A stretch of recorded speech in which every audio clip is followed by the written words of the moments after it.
Okay, so maybe the title of this video is a little misleading or a little inaccurate. Hear me out. Hi everybody, my name is Caidicus and I am a chronic sufferer of anxiety. It doesn't exist, why would I be?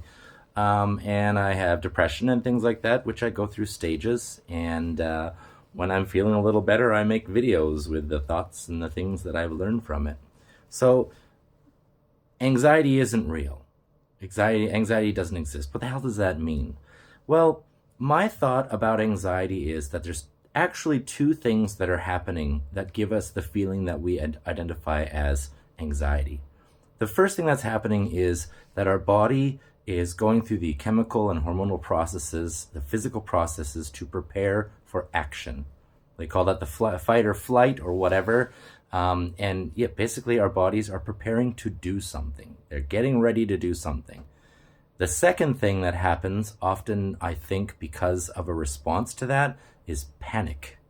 So panic doesn't always start as, oh my God, the house is on fire, we're all gonna die. It can be subtle and then slowly get more and more pronounced. Just like an iceberg that's coming up out of the water, the more of it that surfaces, the more we notice that it's a problem in front of us.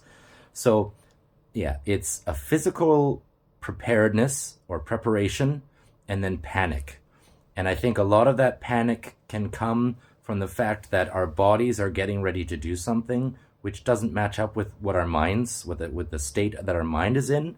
So it can come up and cause panic in us because, like, you know, those processes that are preparing us are making our body go into a state, whereas we're just sitting there and doing nothing, but our body is telling our brain that something is wrong.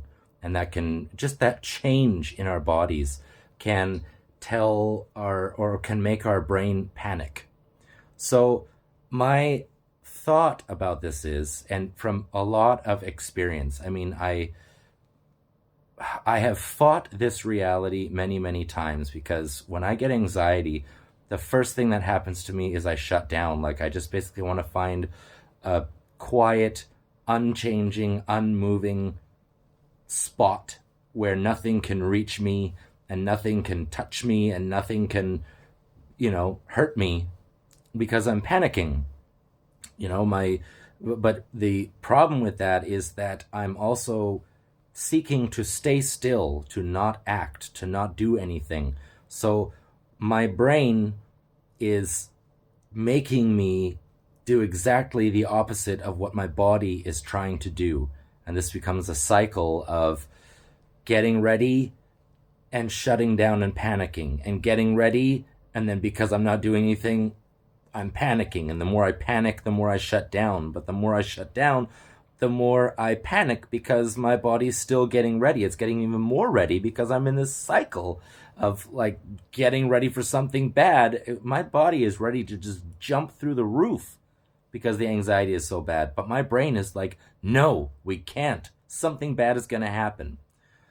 But my theory, and something, again, that I've practiced, and I'm not asking everybody to do exactly as I've done, because I know exactly how unique and how personal anxiety is to anybody who's suffering from it. I absolutely understand. Of course, I'm going to get 1,000 messages right now. But my point is, I think that... I got to pause for a sec. I think I'm getting a call. No, never mind, I'm not. Oh, goodness gracious. Nothing. Nobody contacts me all day, and then suddenly... That's hilarious. Bring it on, life. Anyway, my theory is that when you experience something like this, the best thing to do is do any kind of exercise. Oh, God, what? Guy's asking me to exercise? I'm like having an anxiety breakdown, and he's asking me to exercise? I absolutely don't want to exercise when I'm getting anxiety.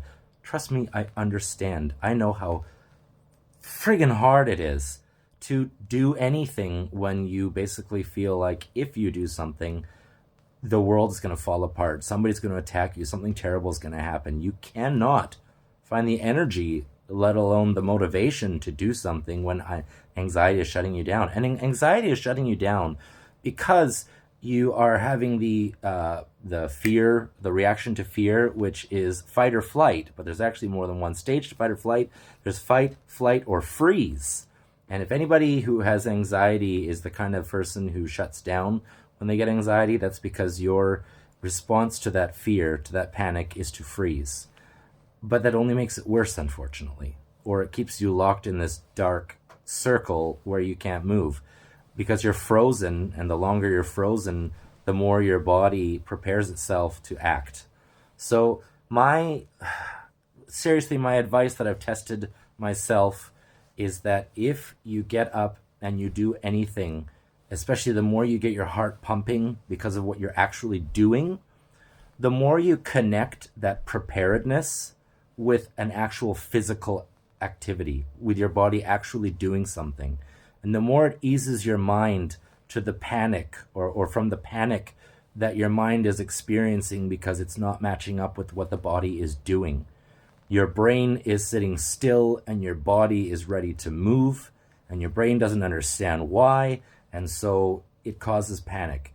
But if you get up and do something as little as like walking around in your apartment, doing steps, like pacing back and forth, or going out and going for a walk. And I know your anxiety tells you there's no need to go for a walk because blah, blah, blah, and you've already been around the block and you already know what you're going to do and you don't want to see anybody. Like, that's what your brain tells you while you're sitting there doing nothing. However, it is always different. It is always different. There's always a difference between what you do and what you think it'll be like. What you actually experience and what you think you'll experience. There's always a difference. Every single time.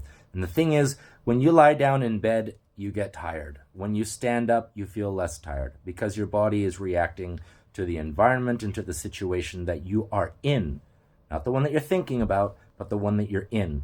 So if you feel like you're not going to have the energy to do something, to go for a walk or whatever, the thing is, once you start walking, the energy will come to you because you're no longer in the environment that is suited for shutting down. And also now you're getting your blood pumping, and now your mind, what it's actually seeing and what you're actually doing is matching up far better with the way that your body is feeling. And that at least removes the panic of, why is my body doing this? Your brain knows that it's happening before you know it's happening. That's why anxiety comes out of nowhere. I mean, most of the time it's just not a predictable thing. Sometimes there are triggers, absolutely. But anybody who's well practiced at suffering from anxiety knows that most of the time it just happens for no reason. What the hell? Why? Oh, I hate this. Oh, I just suddenly feel like crap. I feel gross. Well, that, of course, it just comes from nowhere because you're having a mismatch between what your mind is experiencing, where it is, what it's doing, and what your body is just suddenly something's going to happen. I'm getting prepared to move. I'm getting prepared to act. And so you experience this anxiety. And my advice to anybody who can find the will, who can say, you know what, I'll give it a try. Even though their brain is saying, don't bother, don't do it, you don't need to, it's not going to change anything, you know what it's like, you've done this 1,000 times, it's never worked, blah, blah, blah. I know all those voices, I know all those words. I'm not talking literal voices, but you know what I'm talking about, the will against willpower, the will to not do, that thing that just crushes motivation and takes away all anticipation and kills all excitement, that thing, which is so related to anxiety. That thing, if you can overcome it enough to try to just go for a walk or do some jumping jacks in your room or something to get your blood flow going, to get your heart pumping in connection with what your body's actually doing. Because, you know, if your body's preparing to act, but you're not acting, there you go, the mismatch between the mind and the body. So get your body actually doing something. And from my experience, it has always resulted in the brain being able to actually synchronize with what the body is doing, to have a logical reason for the body being prepared to act, because the body is actually acting. So it's like, okay, brain sees that the body's doing something that it understands.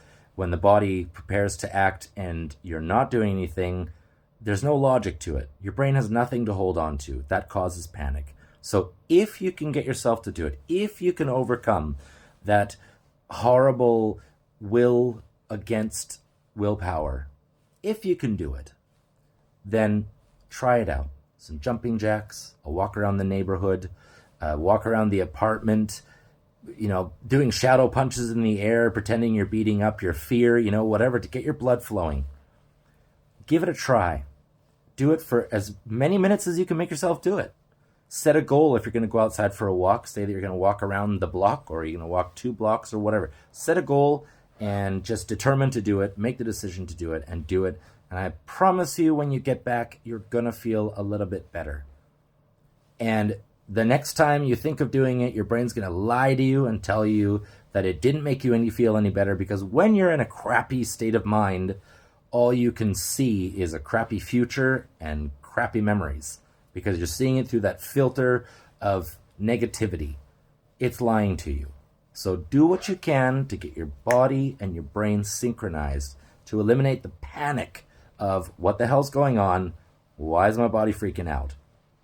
Do what you can to do that. The earlier you can do that, when you just start to feel the anxiety creeping up, get active. Even if you're in your office and it means like standing up and stretching and then again, doing jumping jacks, or I'm going to go get some coffee and walk quickly there. Just do something physical to match what's happening with your body up with your mind. I believe in you. I hope you have the strength to do it. If you don't, feel no regrets about it. Just, if all you can do is sit there and watch this, then just sit there and watch this and feel nothing bad about it, because you're doing what you should be doing. The only thing you can be doing is what you're doing. So I wish everybody happiness, healthiness. I pray some ease of suffering to anybody who is suffering. And I hope that you all find better feelings. I'm running out of words here. I hope you all feel better, okay? That's eloquent. Anyway, I'll see you guys in the next one, whenever the next one might be. If you have any questions or comments, go ahead. Leave them down below. If you want to leave your input, if you want to leave your strategies for overcoming your anxiety, if you have a whole bunch of advice for people who are suffering from anxiety, just remember that when you're actually doing it, you've already got a program going and you're getting lots of progress in it. It can be really easy to think that it's really easy and forget how impossible it was to begin. So just remember that when you're offering advice to anybody in the comment section down below. Thank you guys for watching. I will see you guys in the next one. This is Caidicus out.